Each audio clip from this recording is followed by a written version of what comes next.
안녕하세요. 시사인 김은지 기자입니다. 적폐의 실체가 정말 끝도 없이 나오고 있는데요. 이번에는 이명박 정부 시절 국정원의 특수활동비 사용 내역입니다. 원세훈 전 원장은 미국 대학 연구소에다가 국정원 특수활동비 20여억 원을 보낸 의혹이 있는데요. 뿐만 아니라 특활비 10억 원을 들여서 강남 안가를 가족용으로 꾸민 의혹도 제기되고 있습니다. 원 전 원장은 내곡동 관저가 있음에도 강남 도곡동 한 빌딩을 펜트하우스로서 초호화 인테리어 공사했다라는 건데요. 가족과 함께 사적으로 사용했다라고 알려져 있습니다. 뿐만 아니라 이명박 정부 시절에 특수활동비를 관리한 위장사업자 계좌도 확인됐는데요. 해당 계좌들의 자금을 따라가다 보면 이명박 정부 국정원이 특활비를 어떻게 불법적으로 사용했는지 드러날 수가 있습니다. 정말 끝도 없는 적폐의 실체들, 이번 기회에는 제대로 뿌리 뽑아야 할 텐데요. 그래야지만 국가정보원의 진짜 이름인 정보와 안보를 담당하고 있는 기관으로서 거듭날 수 있을 거라고 생각합니다. 그럼 12월 2일 뉴스공장 주말 특근 지금 바로 시작하겠습니다.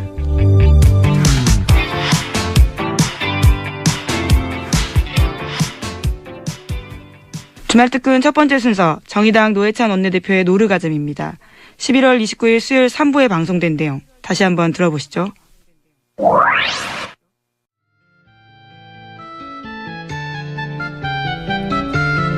노르가즘. 네. 가장 핫한 반응이 나오는 노르가즘. 정의당 노회찬 원내대표 나오셨습니다. 안녕하십니까? 네, 안녕하십니까? 네. 요 3부 시작하기 전에 이제 하와이 보내달라는 저희 시그널. 의미는 아시죠? 예. 코너 끝나고 가시는 길에 예, 사장님 좀 면담 좀 와주세요. 예. 같이 가자 하와이. 같이 가자. 예. 시사방송 지수로 2자리 청취율 달성했는데 말씀이 없으세요? 말씀이 도대체. 사실 그 구약을 한번 보셔야 될 것 같아요. 첫 문장이 태초에 말씀이 있었다 이렇게 나오는데. 자, 이번 주도 뭐 사건 사고가 없는 날이 없는 정치판인데 또 큰 사건들이 몇 개 있었습니다. 우선 지난주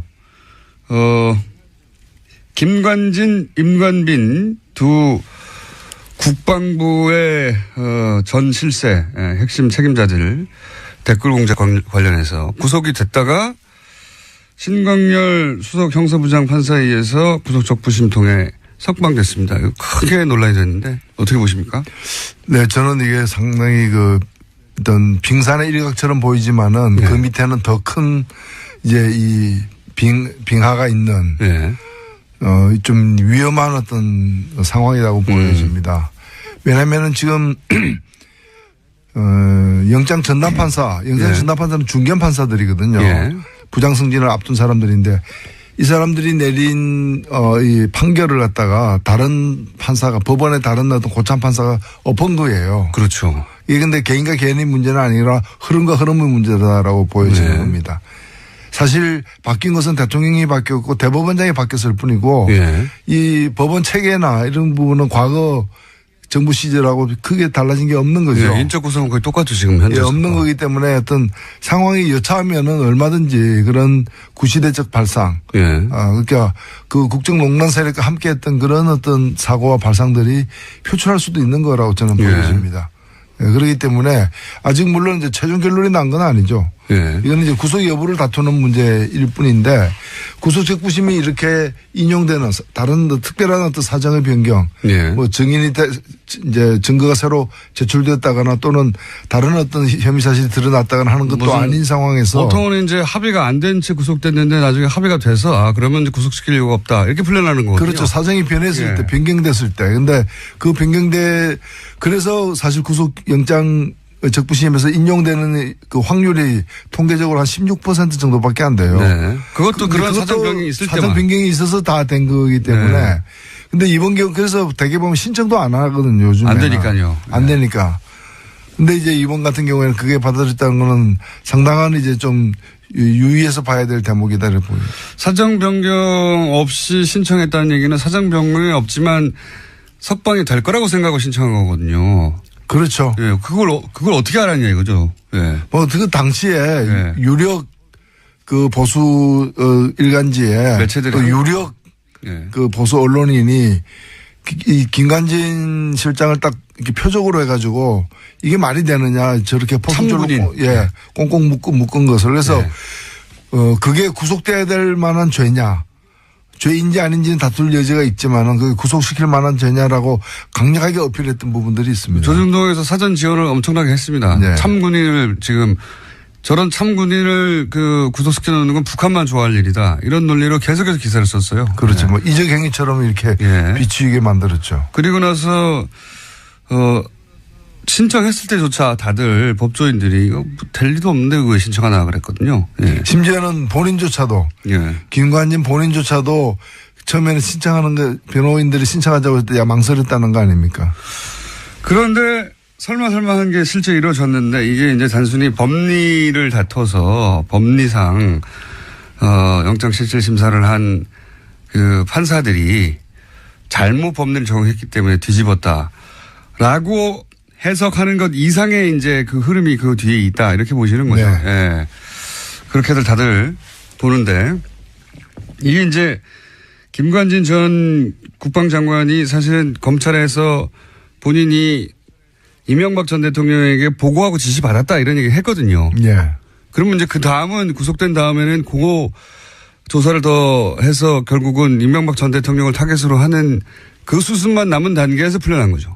그렇죠. 결국에는 어찌 보면 이거는 예고편인 것이고 이제 이명박 전 대통령을 어떻게 다루느냐, 다룰 것인가 법원이 이 문제와 또 직결되어 있습니다. 구체제의 반격이 시작됐다. 그 서막 같은 그런 사건이 아니겠는가. 대표님도 그렇게 보시는 거죠? 그렇죠. 바뀐 것은 대통령밖에 없다라는 걸 명심해야 될 것 같아요. 그걸 다시 한번 확인시켜줘서 사람들 좀 긴장시키는 그런 뉴스입니다.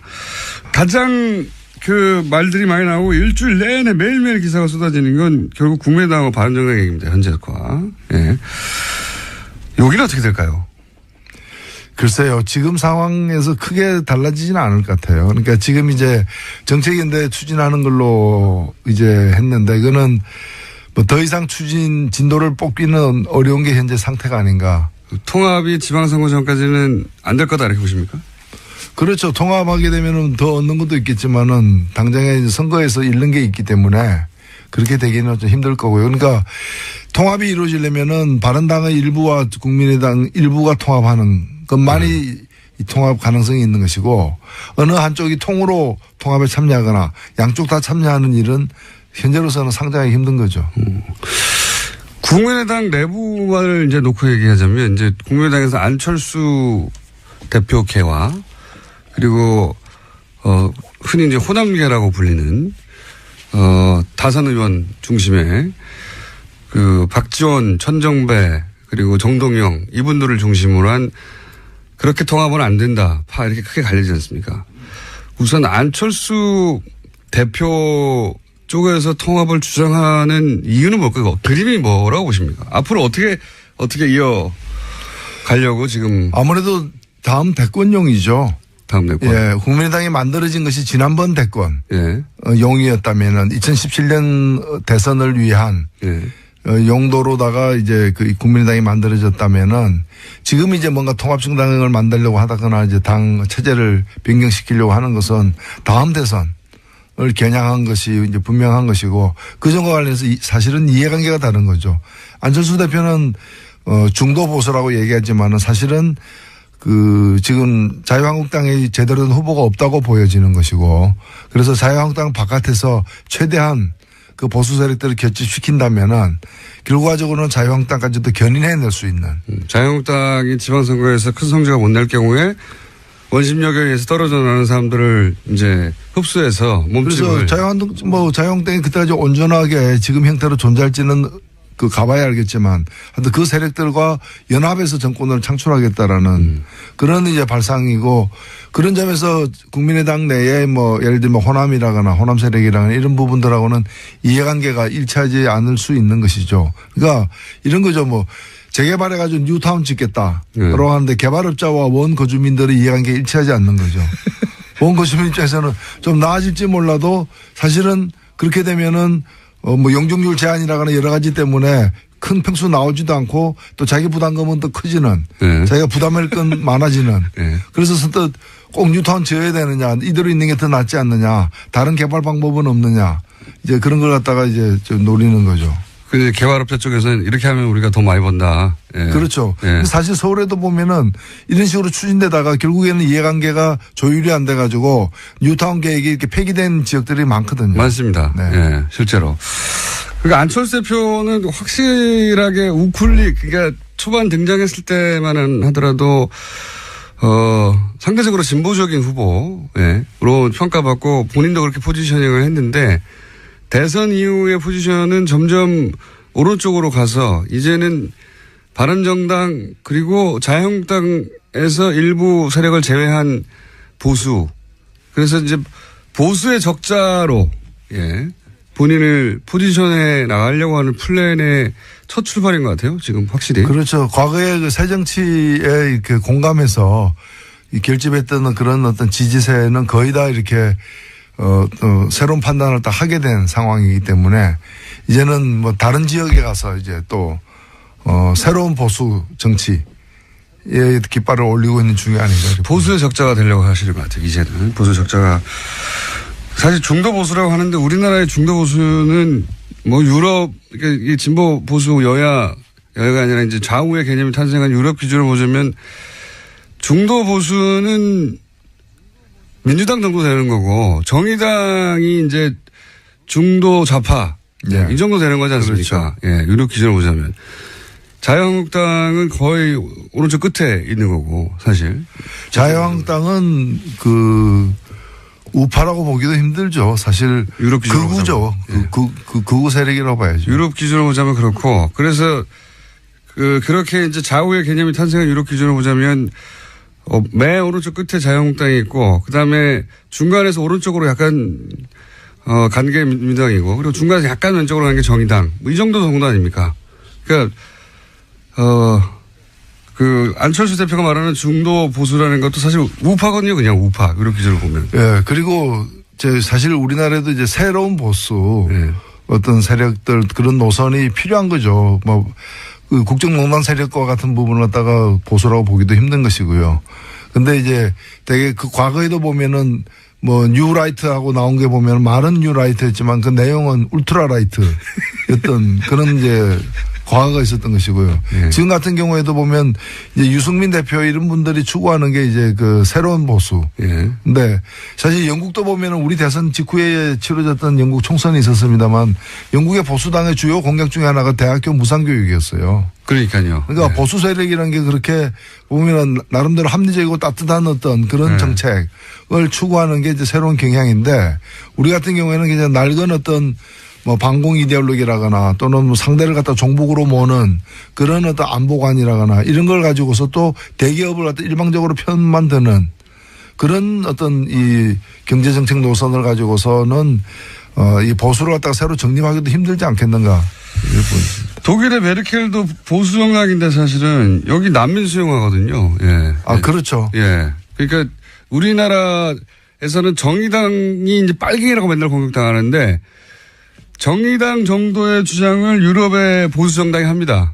예. 정의당도 유럽 가면 저 좌파 맞나? 이런 문책을 당할 수 있는. 맞습니다. 너무 물렁물렁한 거 아니야? 보수적인 거 아니야? 이럴 정도의 정책 정도를 주장하는데 불구하고 여기서는 빨갱이 소리를 들은 만큼 오른쪽으로 확 가했어요 우리가. 예. 여기서 또 보수가 왜 필요하냐 이런 비판을 받을 수가 있고요. 유승민 대표의 그림도 비슷한 거 아닐까요? 유승민 대표도 유승민 대표 입장에서 보자면 안철수 대표 쪽을 끌어들여가지고 몸집을 키운 다음에 본인이 원래 보수에서 적자니까 정통이니까 결국은 안철수 대표를 끌어들여도 본인이 적자가 될 수 있다 이런 생각을 한 거 아닙니까? 이제 결과적으로는 비슷한데 안철수 대표의 스탠스가 비슷한데 사실은 두 사람의 출발이 달랐기 때문에 민주당 쪽에서 출발해가지고 그까지 간 사람하고 그다음에 자유한국당에 있었지만은 자유한국당으로서는 자유한국당은 더 이상 이제 그 유효 기간이 끝난 상품이다. 이제 그래서 자유한국당으로 다시 들어가지 않고 바깥에서 이제 제대로 된 보수를 갖다가 규합해서 세워나가겠다는 그런 사람하고는 같지가 않은 거죠. 출발이 다른 분인데. 그래서 어찌 보면 그 유승민 대표는 좀 뭐 험한 길을 갖다가 가겠다. 이제 그런 걸 이제 고난의 길을 갖다가 이제 네. 감수하겠다라는 것이고 그렇게 해서 보수를 세우겠다는 것이고 지금 안철수 대표 같은 경우에는 뭐 원래 하던 데서 이제 더 이상 농사가 안 되니까 이제 새로운 어떤 이제 그 땅을 찾아다니는 이제 그런 상황이기 때문에 같지가 않다고 저는 봅니다. 농사가 안 되니까. 자, 이 정권의 지금 그 지지율 고공행진은 언제까지 갈까요? 글쎄요, 그걸 참 점칠 수는 없겠지만은 저는 생각보다는 꽤 오래 갈 수도 있다 보여집니다. 워낙 못해가지고 야당이. 아니 왜냐하면 이번에 이게 현상적으로 겉으로 보면 정권이 교체된 거지만은 제가 볼 땐 정권이 교체된 게 아니라 시대가 교체된 거거든요. 예, 시대가 교체되기 때문에 구 세력들이 다시 이렇게 좀 회복해가지고 지지세를 규합해서 가기에는 많은 시간이 걸릴 거로 저는 보여집니다. 그래서 정의당 같은 경우에는 큰 욕심 부리지 말고 나름대로의 어떤 역할이 저는 있다고 보여지거든요. 그래서 원내 교섭전체 구성을 갖다가 지금으로서는 상당히 꿈꾸기도 힘든 것으로 보일 수도 있는데 그런 걸 목표로 해가지고 차분하게 남은 어떤 3년을 갖다가 관리해 가야 되지 않느냐 생각합니다. 자, 그러면 3년 동안 그게 이루어질지 3년간 앞으로 이 코너를 계속 해보겠습니다. 자, 오늘 여기까지 하겠습니다. 정의당의 노회찬 원내대표였습니다. 감사합니다. 네, 감사합니다. 네, 니가 가라 하와이가 아닌 함께 가자 하와이. 역시 노회찬 대표입니다. 요즘 뉴스공장 3부 시작에 앞서서 니가 가라 하와이 멘트가 나가고 있죠. TBS 대표가 프로그램 초창기 2자릿수 청취율을 넘기면 하와이에 보내주겠다라고 약속했었습니다. 그만큼 달성하기 힘든 목표라는 건데요. 다시 말해서 하와이 정도는 보내줘야 할 수준의 대단한 성과였기에 농담처럼 한 약속이었습니다. 그런데 김어준 뉴스공장이 최근 청취율 조사에서 10%를 넘겼습니다. 라디오 전체 순위는 2위였지만요. 1위 컬투쇼를 바짝 쫓고 있습니다. 불과 1년밖에 안 된 라디오 프로그램이 그것도 연예인 출연 없는 시사 프로그램이 이런 성과를 거둔다는 건 매우 이례적인 일인데요. 이제 관심은 과연 뉴스공장 스태프들이 하와이 포상 여행을 가게 될까 하는 점인데요. 저도 궁금합니다. 그리고 저는 어떻게 될까요? 지난해 12월부터 뉴스공장 쭉 결근 없이 출근해 왔는데요. 이렇게 숟가락 슬쩍 얹어봅니다. 주말 특근 두 번째 순서 지난 11월 27일 월요일 2부에 방송된 이정열 전 부장판사 인터뷰입니다. 다시 한번 들어보시죠.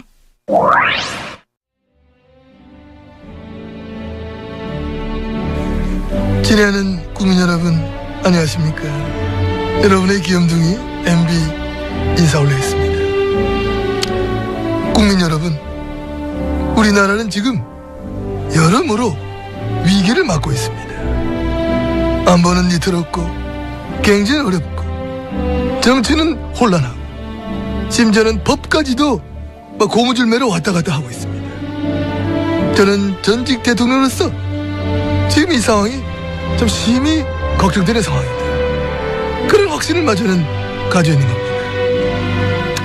그까지만 우리가 누굽니까? 어려울수록 강해지는 민족 아닙니까? 이럴 때일수록 아래위가 똘똘 뭉쳤어. 아래위가 손발을 맞췄어. 마음도 맞추고 말도 맞췄어. 이 위기를 극복해 나가야 됩니다. 그런 확신을 저는 가지고 있는 것입니다. 화이팅! 화이팅입니다. 예. 여기까지야. 끝났네. 가자. 우리 또 맞춰봐야지. 맞추고 많아. 입도 쪽쪽 맞아야 되고. 간지나! 그래, 간지나, 그래. 아이고, 너 나한테, 너 나온 거, 야. 간지나! 자, 오늘 건 약간 실패인 것 같죠? 김관진 전 장관, 임관빈 전 실장 모두 석방이 됐습니다. 이 사건 저희가 뉴스공장 전속 영장 해설 판사, 법무법인 동안의 변호사 아니고 사무장. 그리고 영장 전담 판사를 실제로 해본 경력을 가진 이정열 전 부장판사. 오늘은 스튜디오에 직접 나오셨습니다. 안녕하십니까? 네, 안녕하십니까? 아니, 어떻게 스튜디오에 직접 나오겠다고 하셨어요? 이게 저 처음에 공장장님도 서두에서 말씀하셨지만은 좀 이상합니다. 지금 상황이 되게 매우 이상한 상황입니다. 매우. 좀 엄중한 상황이 아닌가 싶어서 제가 그렇게 영향력이 있거나 그런 사람은 아니지만 그래도 좀 알고 있는 건 좀 청취자님들께 전달을 해드려야 될 의무가 있지 않나 싶어서 청을 넣었는데 또 여기 사실 출연하고 싶어 하시는 분들 되게 많으시잖아요. 되게 많습니다, 예. 사실. 예. 근데 그렇게 받아주셔가지고 너무 감사합니다. 쪽쪽 뽑으려고 그러는 거죠? 예. 뭐 준비되어 있습니다. 예. 예. 지난주에 저희가 잠깐 인터뷰를 했어요. 예. 네, 잠깐 인터뷰할 때 이런 방식의 석방은 정말 드문 일이고. 네. 네. 구속 적부심으로 이제 석방이 된다 하더라도 보통은 이제 영장이 발부됐는데 그 이후에 합의가 됐다더라. 네. 혹은 뭐 새로운 뭐 유리한 이제 구속된 사람에게 유리한 증거가 나왔다더라. 네. 그럴 경우에나 되는 건데 지금 네. 아무 일도 없는데 갑자기 석방이 연속으로 돼버렸어요. 그래서 네. 이게 하나도 이상한데 연속으로 된 거 이게 진짜 법리적으로 설명을 시도할 수는 있으나 이 정도 되면 법리 이상의 것이 있다. 그러면서 이제 형사수석 그 부장 그 자리는 대법원장이 꼭 찍어서 발령한 자리인데 대법원장이 꼭 찍어서 발령한 그 사람이 이 석방을 어려운 석방, 예, 불가능하다고 생각한 법조인들은 석방을 해냈기 때문에 그런 관점에서 이걸 좀 바라봐야 된다. 네네. 거기까지 하셨죠. 예, 그렇습니다. 예. 그러면 이제 그 금요일 날 하고 또 달라진 점은 김관진 전 장관뿐만 아니라 임관진 전 실장까지도. 예, 임관빈. 네. 네, 예. 임관빈 전 실장까지도 풀려났어요. 예.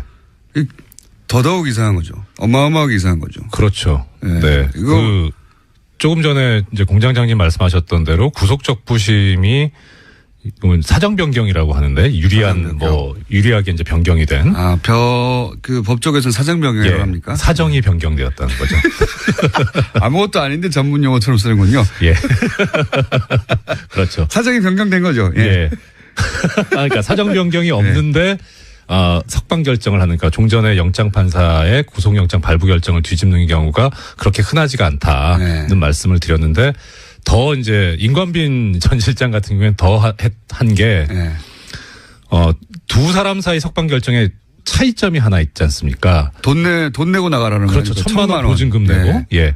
그래서 이게 사실 이런 제도가 제도 취지는 참 좋아요. 그래서 원래 그 구속을 하는 게 도주 우려가 있거나 증거인멸의 우려가 있을 경우에 하지 않습니까? 네. 그런데 증거인멸의 우려가 없다면 그러면 도주 우려가 설령 있다고 하더라도 돈을 내게 해서 나중에 이제 도망가면 그 돈이 몰수가 되니까. 돈 날릴 걱정 그렇죠. 때문에 못 도망가게 하는. 그러니까요. 근데 1,000만 원 때문에 도망 안 가나요? 좀 액수도 적긴 한데 뭐 그건 예. 지금 별 문제고. 뭐 한 10억 정도 걸었으면 모르겠어요. 그러니까요. 예. 뭐 하여튼. 근데 왜 이렇게 뭐랄까요? 구차해 보이는 1,000만 원 때문에 도망 안 갈 리도 없는데 무슨 1,000만 원 걸고 풀어줬지? 이거 왜 그런 겁니까? 그러니까 일단 제 생각에는 이건 추측인데 당초에 김관진 전 장관에 대한 석방까지는 염두에 뒀던 것 같아요. 예. 그런데 그 다음에 이제 임관빈 전 실장이 또 청구를 하니까 예.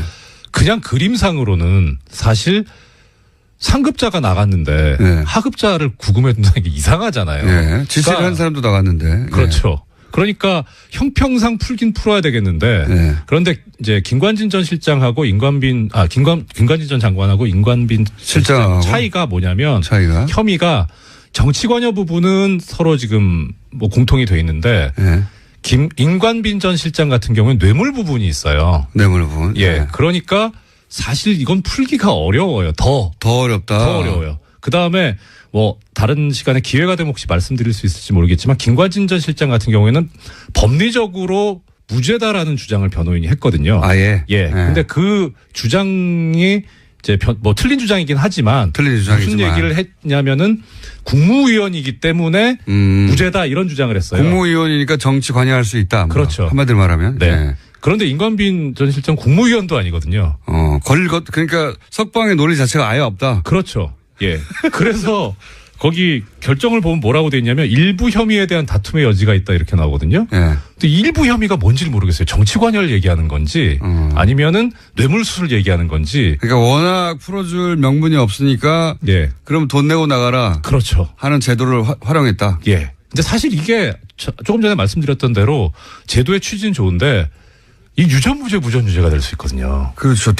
그런데 그러기에도 액수도 너무 작아요. 네, 그건 그래요. 그래서 판사들 같은 경우에 이런 제도가 있긴 하지만 우리나라 실상에서는 이거 안 맞는다 해서 잘 안 쓰거든요. 근데 그것까지 이제 쓴 거예요. 그러니까. 하다 안 되니까. 그러니까, 야, 이거 좀 너무한 거 아니냐. 꼭 풀어주고 싶었네요. 꼭 풀어줘야만 했겠죠. 정말로 꼭 풀어주기 위해서 그렇다고 이제 그 수석 부장판사 아무나 되는 게 아니지 않습니까? 그렇습니다. 실력은 좋은 거잖아요. 실력 있어야죠. 그러니까 온갖 끌어다 땡길 수 있는 거는 다 박박 끌어 쓴 거군요. 이게. 그렇죠. 그리고 게다가 이 실력도 실력이지만 지금 신광열 수석 같은 경우에는 제 기억에 아마 2012년 9월에 고등부장 승진한 걸로 알고 있어요. 네. 그러니까 지금 거의 5년 넘었잖아요. 네. 고참이에요. 고등부장으로서도 좀 있으면 이제 법원장 될 사람인 거예요. 그러니까 실력도 실력이지만 경험도 상당히 경륜도 풍부한 분이죠. 그러니까 이제 저 구석에 있어서 아무도 안 쓰는 것까지 갖다 쓴 거죠. 그만큼 이 법을 아는 사람들이 내부적으로 보기에는 야 이렇게까지 해서 풀어주나 이런 사안이라는 거죠. 그렇죠. 예. 그렇게 해서 풀어줬습니다. 예. 풀어줬는데 여기서 이제 한 가지 정도만 따져볼까요? 뭐 법리를 따질 이유가 없다고 하셨는데 말이 안 돼서 방어권 보장 위해서 풀어줬다고 했잖아요. 김관진 전 장관이. 이게 왜 말이 안 되는 겁니까? 그러니까 보통 이제 방어권 보장을 위해서 석방을 하는 경우에 구속영장 청구를 기각하거나 하는 이유는 뭐냐면 일단 검찰 측에서 이러한 범죄 혐의가 있다고 구속영장을 청구를 하잖아요. 그리고 이제 자료를 제시를 하죠. 예, 소명 자료를. 그럼 보면은 당연히 이제 어느 정도 증명이 되겠죠. 그러니까 검찰이 청구를 하는 거고. 근데 거기에 대해서 피의자 측이, 그러니까 영장 청구의 대상이 된 피의자가 사실은 이게 이렇게 된 거다고 자기한테 유리한 주장을 합니다. 그러면서 일부 증거를 또 제시를 해요. 그럼 재판부에서 보기에 이게 변명이 말이 된다. 설득력이 있다. 그 설득력이 있는데 이걸 뒷받침하려면 조금 더 증거를 수집해야 되는데 구금을 해놓으면 구속을 해놓으면 사실 제일 증거를 잘 알고 있는 사람은 피의자 본인이잖아요. 그러니까 이렇게 구금을 해놓으면 검찰은 자유롭게 증거를 수집할 수 있는데 피의자는 구금이 돼가지고 자유롭게 증거를 수집할 수 없으니까 형평에 어긋난다 해서 방어권 보장을 해서 푼다는 거예요. 그러니까 전제는 뭐냐면 증거 수집을 위해서 필요한 거죠. 그렇죠. 본인에게 유리한 증거. 피의자가 말하는 게 말이 되는 것 같은데 피의자한테 유리한 증거를 수집하려면 자의 몸이 돼야 되니까. 그렇죠. 이런 논리죠. 네, 그렇죠. 그러니까 이거는 사실관계 문제하고 법리의 문제가 있는데 보통 이제 다툴 때 혐의를 다툴 때 근데 증거의 문제니까 이건 법리의 문제가 아니고 사실관계의 문제인 거죠. 사실관계를 다투겠다는 거. 내가 그 돈을 줬다. 그랬는데 그 준 증거가 5개쯤 있는데 한 2개밖에 못 모았고 3개 또 모아야 된다. 그렇죠. 뭐 그럴 때 이제 그 세 사람을 만나면서 막 그 증거를 찾아야 되니까. 그렇죠.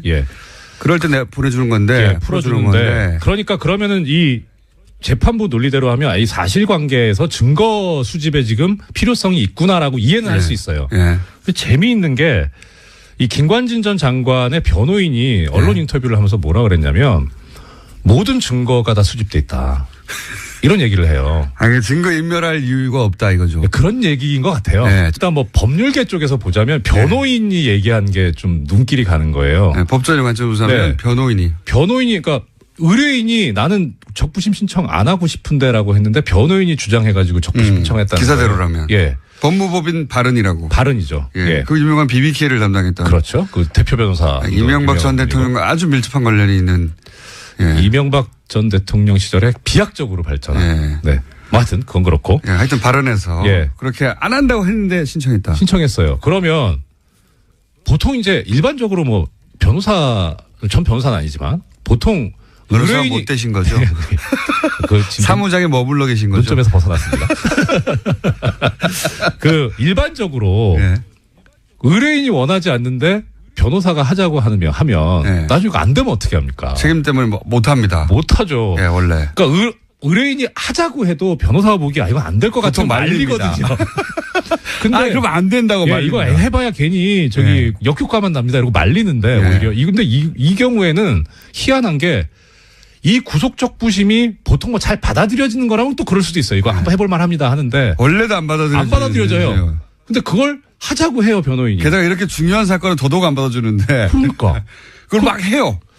그러니까 이거 뭔가 이게 뭐 그런 소문도 들었어요. 법조계 내에서 이거 뭐 저는 농담이라고 생각하는데 신광열 부장하고 강훈 대표 변호사하고 둘이 통화 기록을 좀 까봐야 되는 거 아니냐. 이건 좀 심하고. 법무법인 발언하고 예. 신강렬 부장판사하고 서로 통화한 거 아니냐. 뭐 예. 이건 저는 아니라고 봅니다. 예, 그건 너무 심한 거 같고. 그렇게 그런 방식 유치하게 하지는 않았을 거라고 봐요, 저는. 예. 근데 적어도 최소한 이거 청구하면 가능성이 있다. 라고 하는 어떤 뭔가 상당한 그렇죠. 근거를 가지고 있다는 뭔가 거죠. 시그널이 있었으니까 했겠죠. 그렇죠. 예. 그렇지 않으면은 뭐 법무법인 발언 측에서 그 책임을 감수하면서 뭐 하려고 하겠습니까? 변호사들은 대단히 보수적입니다. 이럴 때. 그렇죠. 안 되는 걸 했다가 괜히 손해날 일을 아마도 피의자가 하자고 해도 안 된다고 말리는 게 정상인데 네. 안 한다고 하는 걸 끝까지 하게 했다고 하면 믿는 구석이 있어요. 그러니까요. 믿는 구석. 그러니까 이건 좀 이상하다. 뭔가 있다.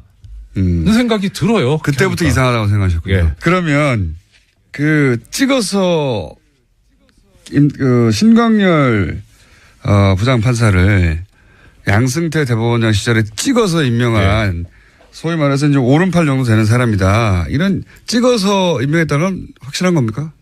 뭐 오른팔이라는 말씀 제가 드린 말씀은 그건 아니고 주진우 기자의 표현이긴 합니다. 찍어서라는 건 그건 당연히 근거가 있죠. 그러니까 이게 제가 찍어서 발령냈다라는 걸 가지고 30초 남았습니다. 그렇습니까? 예. 그렇다. 최초 보도한 비난하는 얘기를 최초 보도한 문화일보 기사에도 그렇게 나와 있어요. 2006년 2월 2일자 기사인데 거기 보면 서울중앙지방법원 형사수석 부장판사로 신광열 부장이 간다라고 그렇게 나와 있어요. 근데 인사 발령문이 그렇게 돼 있어요. 아예. 발령문이 딱 그 사람 이름을 찍어서 두리뭉실 나오는 게 아니라. 그러니까 신광열 부장만 온 게 아니라 다른 수석 부장들 다 그래요. 찍어서 부장판사는. 네. 법무법인 동안 사무장 이정렬 전 부장판사였습니다. 네, 고맙습니다. 네, 석방된 김관진 전 국방부 장관의 혐의가 추가로 계속해서 확인되고 있는데요. 사이버사 댓글 공작 의혹을 조사 중인 국방부 TF에 따르면 국군 사이버사령부가 지난 2012년 총선을 앞두고 심리전 작전 지침을 만들어서 시행했습니다. 또 이 지침은 김관진 전 장관이 결재했다라는 건데요. 뿐만 아니라 과거 국방부조사본부의 사이버사에 대한 압수수색 진행 과정에서 관련 정보가 사전에 누설된 정황도 확인됐습니다. 그만큼 방해가 심했다라는 건데요. 어렵게 수사가 진행됐고 그럼에도 불구하고 실무 책임자였던 이태하 전 심의전단장 같은 경우에는 1, 2심에서 징역형을 선고받았습니다. 그렇기 때문에 더욱더 김관진 전 장관과 임관빈 전 실장의 구속 적부심 인용이 당황스러운 건데요. 이 사건의 끝은 어떻게 될지 궁금합니다. 저 또한 2013년부터 이 사건 취재해 왔었는데요. 끝까지 취재해서 그 내용들 보도해 드리겠습니다. 주말 특근 세 번째 순서 지난 11월 30일 목요일 4부에 방송된 내용입니다. 도시건축가 김진애 박사의 도시 이야기 다시 들어보시죠.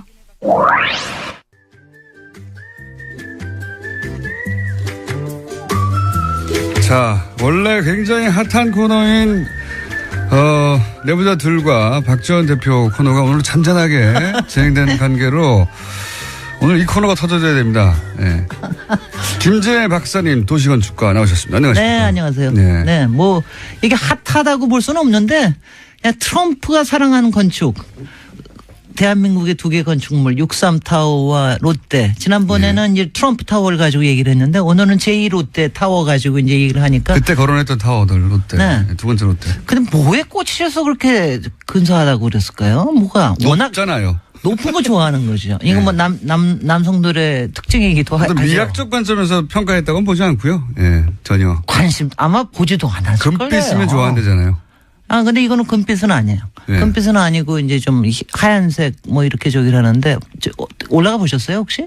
올라가 보지 못했습니다. 저도 안 봤습니다. 주차장은 주차해본 적이 있습니다. 저는 이게 참 아니요. 일단 뭐 다른 여러 가지 얘기를 하기 전에 이게 이제 미국 대통령도 거론할 만큼의 일종의 랜드마크니까 일단 높고 세계에서 지금 6위인가 됩니다. 네. 그러니까 세계 10번째 안에 꼽히는 거니까 사실은 많이 좀 사랑하고 자랑스러워하고 세계에도 좀 근사하게 좀 알리고 네, 좀 그러면 좋겠다는 생각이 당연히 들죠. 그 정도 높이의 빌딩에서 보통 이제 국가 랜드마크로 네. 굉장히 이제 자랑스러워하고 거론도 많이 하고 그러는데. 그럼요. 그러니까 예. 뭐 하다못해 63타워도 63빌딩은 됐을 때 굉장히 많은 조명을 받았고요. 그리고 이제 여의도에 하여튼 석양 때는 또 상당히 또 아름답기도 그렇죠. 하거든요. 팔팔 타고 가다 보면 예쁩니다. 그래서 이제 그것 때문에 사진도 굉장히 서울 사진으로 많이 나오기도 했는데 롯데는 이건 뭐냐면은 이게 뭐냐면은 뭔가 이거 뭐 저주받은 걸작이라고 그럴 수도 없는 거고 하여튼 뭔가가 씌었어요.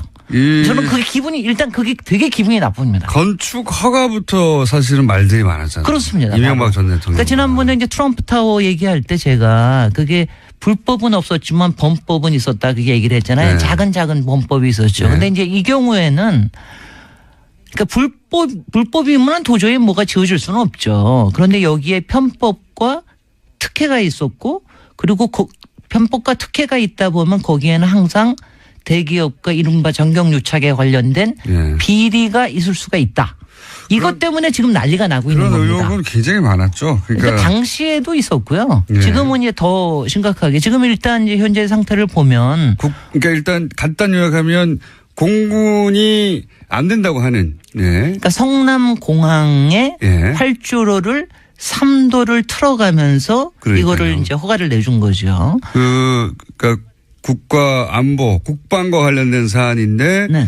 특정 기업을 위해서 그걸 포기하면서 인허가를 내줬다. 인허가를 내준 게 18년 동안 여러 정부에서 안 된다고 다 안 했는데. 된다고 했던 그것을 내줬다. 왜냐하면 공군이 안 된다는 이유가 명확하게 합리적이니까요. 네. 그리고 이제 그래서 그때 공군 장군 한 분은 결국은 스스로 나가셨죠. 아마 잘렸나요? 잘렸을 겁니다. 아마 뭐 이럴 정도로 그래서 이제 그것 때문에 무척 말이 많았기 때문에 그러고 나서 이제 사실 그 다음에 말이 많아진 거는 개장할 때. 개장할 때 여러 가지 균열 문제, 싱크홀 지방 문제, 뭐 여러 가지 등등의 문제들이 많이 이것저것 터졌습니다. 그래서 이제 그것 때문에 과연 이것이 안전하냐 이것에 대한 게 있는데 지금 현재 문제가 된 거는 지금 여러 가지 적폐청산의 과정 중에서 특히 이제 박범계 의원께서 굉장히 강하게 이제 주장을 하시죠. 이건 롯데하고, 롯데하고 이명박 정부하고의 분명히 비리가 있다. 그러니까 이거를 있다. 이제 검찰에서 조사를 해야 된다. 그래서 검찰에서 조사를 한다고까지는 했습니다. 아직은 그거에 대한 거가 더 나오지는 않았는데요. 그런데 지금 그런 상황에 있기 때문에 뭐 이게 근데요 제가 아무리 봐도 세계에 이런 일이 없습니다. 이 정도 규모의 건물에. 이 정도 규모의 건물에 이 그야말로 정도의 군의 비리가. 공항을 가지고 그걸 틀어내면서 이런 정도의 편법과 특혜를 가지고 했던 예가 없어요. 왜냐하면 아시다시피 100층 이상 건물쯤 되면 일단은 국가적으로 다 국민적 관심이 국가적 관심입니다. 그러니까 여기에 관련돼 가지고는 굉장히 다 축복을 해주려고 좀 노력을 하는 엠파이어 편이에요. 스테이트 빌딩 보세요. 아직도 자랑으로 삼고 있잖아요. 100년 전에 지었는데 정말 그거 아세요? 엠파이어 스테이트 빌딩도 거기도 한번 헬기는 아니에요. 당시에는 경량 비행기 부딪힌 적이 있었습니다. 아, 그래요? 한 60년대인가 그랬는데 그 중간에 그때는 이제 거기도 안개가 많이 끼는 데거든요. 그래서 안개가 끼다가 한 번은 경비행기라고 그러죠. 경비행기가 중간에 충돌을 했는데 한 60몇 층쯤에 충돌을 했는데 그건 뭐냐 하면은 월드 타워, 무너진, 테러로 무너진 트레이드 타워하고는 좀 달리 이거는 구조가 제가 100년 전에 그냥 석도로 지었잖아요. 그야말로 싸서 지은 겁니다. 물론 철근 콘크리트를 하긴 했지만. 안 무너질 것 같아요. 딱 보면. 그러니까 하면은 옆에만 부서졌습니다. 그냥. 부서졌는데 이제 그랬고요. 그러니까 그런 안전의 위험을 가지고 하기가 그렇게 쉽지가 않거든요. 근데 이제 특히 이거를 2009년에 허가를 받았는데 당시에 그 전후 해가지고 또 우리나라에도 한번 문제가 있었어요. 초고층에 헬기가 부딪히는 문제가 있었거든요. 현대 그거는 역삼동인가 삼성동인가에서 부딪혔는데 그런 문제도 있고 그래서 굉장히 안전에 대한 문제가 심각할 때 이걸 내준 거예요. 민간 비행기도 아니고 공군기가 안 된다는데요. 아니 여기 비행기 전용기가 대통령 전용기가 뜨는 데입니다. 그리고 외국에서도 국빈들 오시면 여기 내리는데 공군 기지인데. 그러니까 이렇게 생각을 하시면 그러면 이제 당연히 이렇게 생각하는 사람들은. 그럼 그걸 해주고 그러면 그 거래의 대가는 뭐야? 글쎄. 이렇게 생각하게 되는 거죠. 네. 그러니까 이제 그 중에서도 또 하나가 아주 이제 심각하게 정해 이게 3도만 틀었어요. 예. 이제 활주로를 3도를 틀어가지고 거리를 조금 더 확보를 했는데 그 거리조차도 미국의 기준에 의하면은 좀 짧습니다. 그런데 그 전에도 사실은 노무현 대통령도 상당히 좀 이걸 좀 어떻게 해줘 보려고 노력을 했었어요. 그래서 그거를 갖다가 7도를 트는 안으로 가지고 했습니다. 여러 가지 검토를 했다고 들었습니다. 7도를 틀었는데 그때도 공군에서 반대를 했기 때문에 결국은 못 해주겠다 이거는 뭐 이렇게 얘기를 한 거고요. 공군이 국방을 이유로 네. 안보 문제를 이유로 안 된다고 하면 네. 대통령이 그 뭉갤 수가 없어요. 당연히. 네. 그래서 다 안 됐던 건데. 그래서 그때도 안이 뭐였냐면 10도를 트는 안을 가져왔습니다. 네. 그러니까 10도를 트겠다면 조금 더 안전할 거 아니겠어요? 근데 10도를 트는 거하고 3도를 트는 안하고 이걸 이제 어차피 비용은 롯데가 내는데 이게 1조 2천억 원 차이가 납니다. 그러니까 1조 2천억 원을 롯데가 또 세이브했군요. 그냥 세이브를 한 거죠. 그러니까 그 1조 2천 원 정도를 가서 세이브를 했다면 틀려면은 또 10도 정도 틀면 좀 더 나았을 텐데 그것도 좀 틀고 말았군요. 돈 아니요, 때문에. 10도를 틀면은 엄청나게 그러니까 그게 한 거의 2조쯤 됐고요. 3도를 틀면은 한 9천억 원인가 뭐 이렇게 해가지고 그래서 거기서 또 1조 이상을. 거기서 1조 이상을 또 남긴 겁니다. 아하. 그러니까 그런 정도쯤 되면은 뭐가 야류가 없지는 않았을 수 있다는 느낌적인 느낌이 아니라 확신이 드는 거죠. 그러니까 그런 생각이 근데 뭐 때문에 그렇게 해줬을까 도대체 더군다나 돈 때문이죠. 이게 돈 때문에. 대통령이 당선되고 난 다음에 첫 해에 벌써 검토가 시작이 됐습니다. 1년 만에 허가를 내줬거든요. 그때 당시 되자마자 대기업들은요 그동안의 민원들 네. 꼭 해결하고 싶은데 해결하지 못했던 민원들을 다 들고 갔다는 얘기가 있어요. 글쎄요. 네. 그래서 특히 롯데하고의 관계는 굉장히 많이 특이했죠. 이거 당선자 시절에 롯데 시내에 있는 롯데 호텔에 예. 뭐 몇 층을 한 층을 다 뭐 썼다고 그러기도 하고 롯데 호텔은 왜 무슨 일만 있으면 롯데 호텔 얘기가 나오는 겁니까? 김어준 부장장도 롯데 호텔 좋아하시잖아. 뭐 하면 롯데 호텔로 날아갔다 뭐가 이런 얘기 잘 저는 하시잖아. 거기 가서 뷔페 먹은 일밖에 없어요. 올라가 본 적은 없어요. 아니 근데 네. 롯데라는 이름이 네. 솔직히는 박정희 때부터 해가지고 전두환 김영삼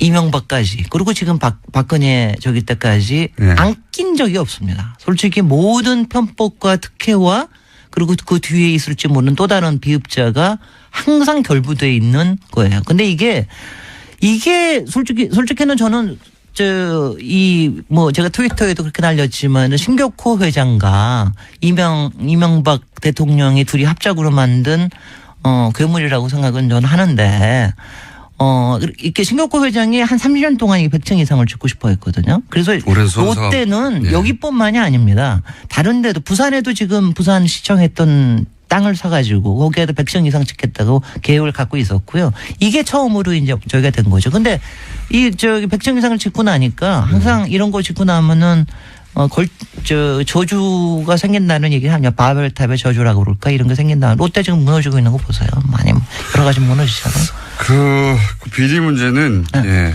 비리 의혹 문제는 이제 정치권에서 다룰 문제고 네. 혹시 건축학적으로 평가하면 어떻습니까? 일단은 안전 문제에 있어서 네. 지금 지진이나 이런 것 때문에 많이 걱정하시고 그랬는데 네. 저는 솔직히는 월드 트레이드 센터 같은 그런 항공 사건 빼놓고는 네. 솔직히는 안전 문제에 대해서 그렇게 이렇게 너무 걱정은 안 하셔도 될 거라는 생각을 합니다. 이게 이제 외국 설계 회사가 설계를 했고 사실 최근에 그런 여러 가지 등등의 문제가 있었지만은 설마 그 문제까지는 있지 않다. 그리고 제가 자료를 보면은 여러 가지 설계를 잘한 것 같이 보이기는 해요. 그래서 그 문제는 아닌데 저는 미학적으로는 굉장히 문제가 있다. 이게 미학적으로는 저는 몰랐는데 오늘 누가 얘기를 하더라고요. 이게 반지의 제왕에 나오는 어떤 사우론.